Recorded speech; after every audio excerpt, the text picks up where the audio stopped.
New York Giants head coach Brian Daboll makes a bold declaration about Daniel Jones. I'll go into that.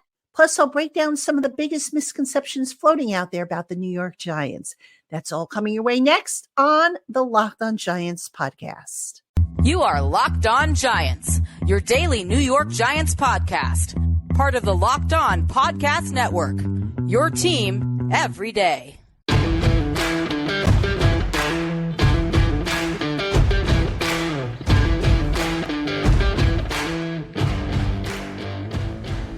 This episode of the Locked On Giants podcast is brought to you by FanDuel. Make every moment more. Right now, new customers get $200 in bonus bets with any winning $5 bet.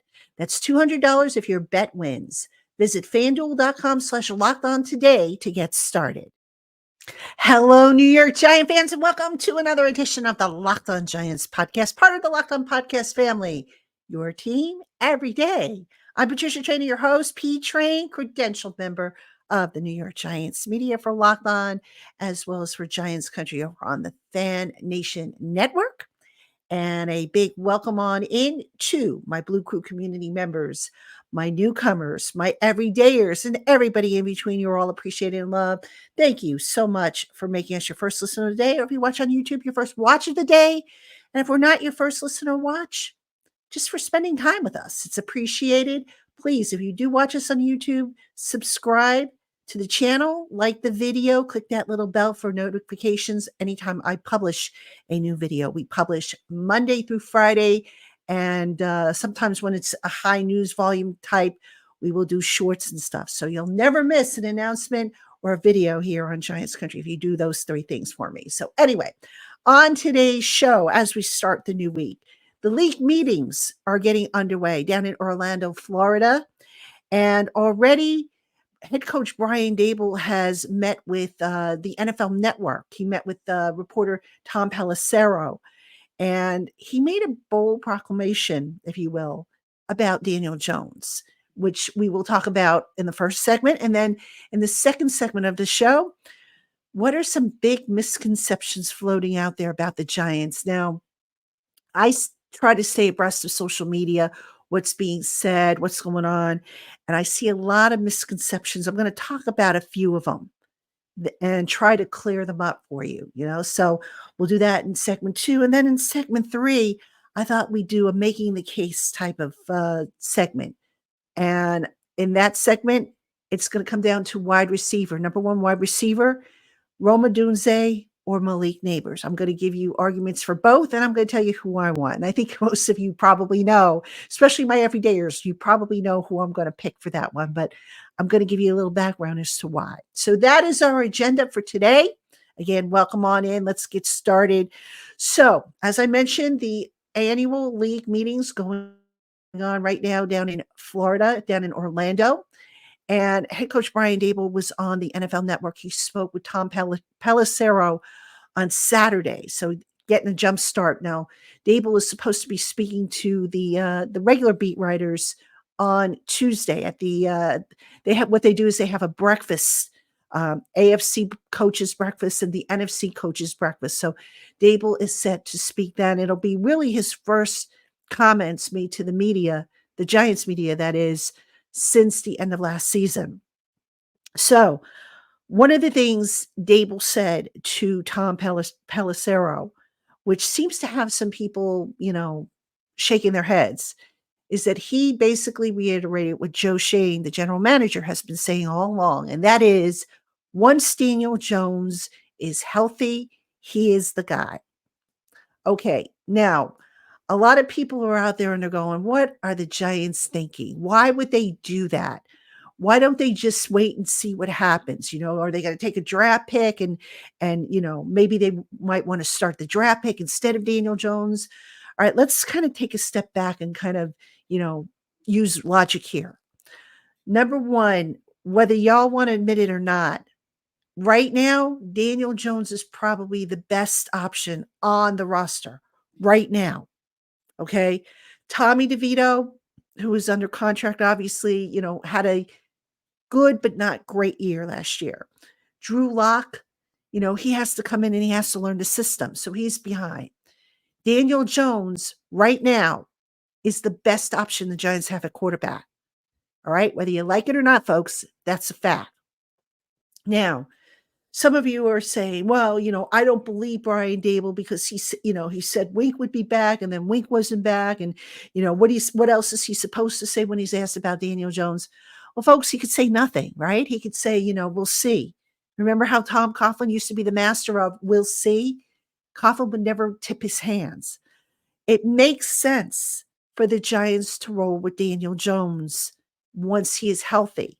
And I've said this many times and I'll say it again here. All right. The reason why it makes sense is because even if the Giants draft a quarterback at 6, which I don't think they will, by the way, but let's say they do for argument's sake, that kid's got to come in. He's got to learn the system. He's got to get acclimated to the NFL, rigors, if you will. Jones is going to be the best option to start. All right. Just based on the experience in the system, just based on, where he's at. I know some of you are probably thinking, geez, that's like, picking your poison, but that's a fact, folks. That's why I believe Daboll and Shane keeps beating that drum and saying that the expectation is for Daniel to be the starter. Now, could it change? Absolutely.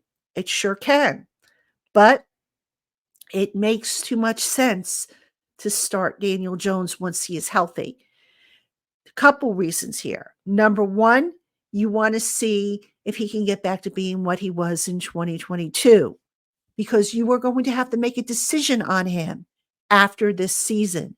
Do you continue on with him or do you just use that escape hatch that's in his contract and say, thanks, Daniel, but we're moving on? All right. The other thing, and I know a lot of people are worried about this, is the injury factor. All right. Daniel Jones coming off of a torn ACL. That is probably, I would think, going to affect some of his running. All right. They are going to have to change up with Daniel Jones. I see a big change coming with him in that, whereas in the past, Daniel Jones was basically given the green light to run if nothing was there. I don't know that they're going to necessarily do that because Daniel Jones has a very bad habit, as I'm sure you guys have noticed, of not trying to live to see the next down. He just, wants to show his toughness. He plays recklessly at times when it comes to his body. I don't think they're going to allow him to do that, especially coming off of that ACL, because ACLs, for as far as medicine has come, they still take about a year plus to fully heal. So if the Giants really want to do Daniel Jones a favor, he's got to be converted to a pocket passer. And that, ladies and gentlemen, is where the true test is going to be told. Because thus far, I don't think we could say that Daniel Jones has been a very efficient pocket passer. Works great out of, the shotgun, but, we also want to see him obviously under center more and just be more of a pocket passer as opposed to somebody who's constantly looking to take off and run. So you still have questions about Daniel Jones. And those are questions that need to be answered moving forward. And the fact that I'm even saying that there are still questions about Daniel Jones after 6 years, I realize it is unsettling. But look, you got him on the roster. He's not going anywhere because of that salary cap hit that he has. You might as well just see what you got in him. And that's why I think Brian Daboll, Joe Shane continue to beat that drum, continue to say, we're going to run it back with him. Some of you have said, oh, well, maybe it's just a ploy to get people to think that they're not going to draft a quarterback in the first round. I don't think they're going to draft a quarterback in the first round anyway. I could be wrong. Wouldn't be the first time I'm wrong, but I don't think it makes sense. I still say they go receiver in the first round. But of course, that, we'll see. It's something to keep an eye on, certainly. And I just, from a business perspective and everything, if they're going to draft a quarterback, maybe go round 2 or try to trade back into the first round, the bottom of the first round to get your guy, but get a number one receiver to make things easier for whoever your quarterback is going to be. So that being said, that was a big newsbreaker over the weekend. Daboll, reaffirming that is the plan with Daniel Jones. Now, there are some misconceptions on other matters floating around out there. We're going to talk about some of them right after this. Hey, Giant fans, say goodbye to busted brackets because FanDuel lets you bet on every game of the tourney. Whether you're betting on a big upset or a one seed, it's time to go dancing on America's number one sportsbook. Right now, new customers get $200 in bonus bets if your first $5 bet wins. That's $200 to use on point spreads, money lines. You can even pick who's going to win it all. Just visit fanduel.com/locked-on today and bet on college hoops until they cut down the nets. All right, everybody, welcome back to the Locked On Giants podcast. I'm your host, Patricia Traina. Coming up on the Locked On Giants podcast, I'll have any notable news from the Brian Daboll presser. John Mara is supposed to speak as well. I think this will be his first comments. If he does indeed speak to reporters, these will be his first comments in over a year. So we'll have that as well for you. I'll have, some takeaways. Also coming up later on this week, Brad Spielberger of Pro Football Focus will join me. We'll talk free agency, we'll talk draft, and specifically, we're going to talk about the value that the Giants got in free agency, which, because since Brad is also with Over the Cap. So all that coming up on the Locked On Giants podcast as we continue to bring you shows 5 days a week. So make sure you tune in. All right. Misconceptions that are floating around out there. There's a few that I want to address. Number one, there is a belief that the Minnesota Vikings might be looking to trade up with the Giants. Now, Minnesota, as we know, they need a quarterback. Probably, just as badly as the Giants do, if not worse, because they lost Kirk Cousins. So if you're Minnesota and you're thinking, okay, well, you know what? The Giants probably need a quarterback too, because, you can't really trust Daniel Jones's injury history. Why would the Giants consider trading down with the Vikings? Better yet, why would the Vikings consider trading with the Giants, knowing that, the Giants might need the quarterback and maybe they want the guy that they want? Wouldn't it make more sense, in other words, for Minnesota to try to get ahead of the Giants, either get, the fourth or the fifth pick, which are, would be ahead of the Giants? So I don't know that necessarily that a trade with the Giants would make sense. Yes, it would give the Giants some more assets, but it then takes them out of the reach of a top flight quarterback if one should fall to 6, or above all, a top flight receiver. I don't know that the Giants will want to do that. Is there a chance that it happens? Sure, but I don't know that it makes sense. Another misconception out there is that the Giants will look to trade up. They have 6 draft picks in this class. I suppose they could go and they could, dip into next year's class, but they better be 100% convinced that the quarterback that they're trading up for is the it guy, is the next Eli Manning for them. I don't get the sense that feeling exists. I know that there are guys that they like, Drake May, Jaden Daniels, obviously JJ McCarthy, but you see how the board falls, and you're not, don't be so quick to give up assets. Worst case scenario, the guy that you get at 6, assuming that you stay at 6, he's probably going to sit if he's a quarterback. So you're almost better off taking a receiver. Now, does Joe Shane feel that way? I don't know. I don't even know if he knows how he feels yet about quarterback versus receiver. I think we're going to get a lot of clarity in the next few weeks on that. But I just get the feeling that, if the Giants have a chance to trade up, it's going to be too rich for their tastes. So something to keep in mind, even though I think next year, and I haven't checked lately, but if I'm not mistaken, I don't know that the Giants are going to get any comp picks next year. I think their free agency activity has pretty much canceled it all out. And I'll take a look real quick on that for you. So the Giants, I'm pretty sure they're not in line for any comp picks. And yeah, it looks like everything that they have done may have canceled out. So you want to be careful if you're the Giants about giving up picks in next year's draft class. So just something to keep in mind. All right. Another misconception. This is a big one. A lot of people think that, a new quarterback, if drafted, will buy time for Joe Shane and Brian Daboll. and in particular, Daboll. Not necessarily, folks. Pat Shermer, remember, had 1 year to work with Daniel Jones before he was shown the door. So just because the Giants get a new quarterback doesn't mean anything. Now, I've said before that Brian Daboll would have to do something really, really horrible not to be the coach beyond this year. I don't think that John Mara is going to be quick to throw him to the curb if they have another bad year. All right. The expectations need to be realistically set. But that said, just because, the Giants get a new quarterback, if they do indeed get one, that doesn't guarantee job security. So just something to keep in mind there with that as well. All right. Other misconceptions. Actually, these are not misconceptions, but I've seen, reports of the Giants are looking to get a wide receiver. And to that, I say, duh. I mean, look at what the Giants did in free agency and what they didn't do. If you go back and you look at what they did and what they didn't do, pretty obvious where they're going to try and address, what needs they're going to try and address. So there's really, you don't have to be an insider to know this stuff. You just have to use your noodle. And a lot of you, Giant fans, I don't care what anybody says, you guys are the smartest group out there. So a lot of you, I think, already know receiver is going to be one of the picks. They'll probably get a cornerback at some point. Maybe they'll add some D-line help, maybe another running back, maybe another tight end.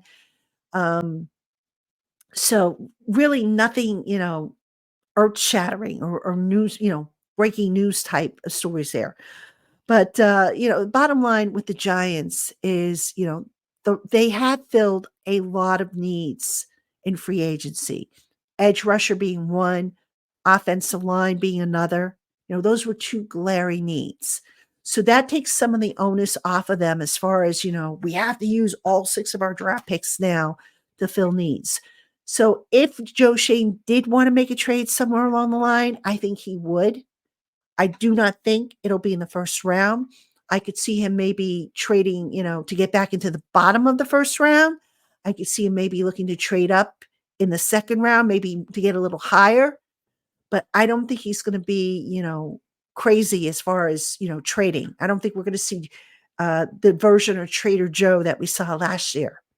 So that's a quick rundown of some of the misconceptions that I think are floating out there.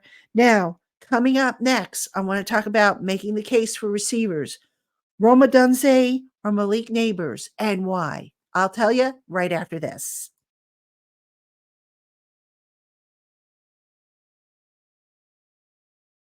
All right, everybody, welcome back to the Locked On Giants podcast. I'm your host, Patricia Traina.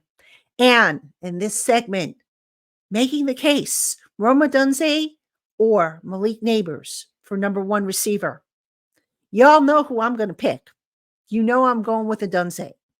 Not because I think Malik Nabers is a bad option. I would be happy if Odunze was off the board and it came down to Malik Nabers and he was the last guy standing. I wouldn't hate the move. But if I have a choice between Odunze and Malik Nabers, and by the way, I don't think Marvin Harrison Jr. is going to get down to the Giants if they stay put at 6. I'm going with Odunze all day, every day. Now, why? Why am I going with, it's actually Odunze, I think is how you pronounce the name. So my apologies there. Why am I going with Odunze? I'll give you a few reasons. Now, go back a few years when the Giants signed Kenny Golladay. Remember how we were all excited? We thought, we're getting a guy who can win the contested catch rate, a guy who had his own zip code, a guy who, had an outstanding catch radius, who can catch, reel them in if they were high or if they were low. That is what Rome Odunze is. And Rome Odunze, you go back to what he did at the combine, how he kept trying to improve his numbers, how he stayed late to keep working. Give me 53 of those guys, please. And I think I would have a winning team every year.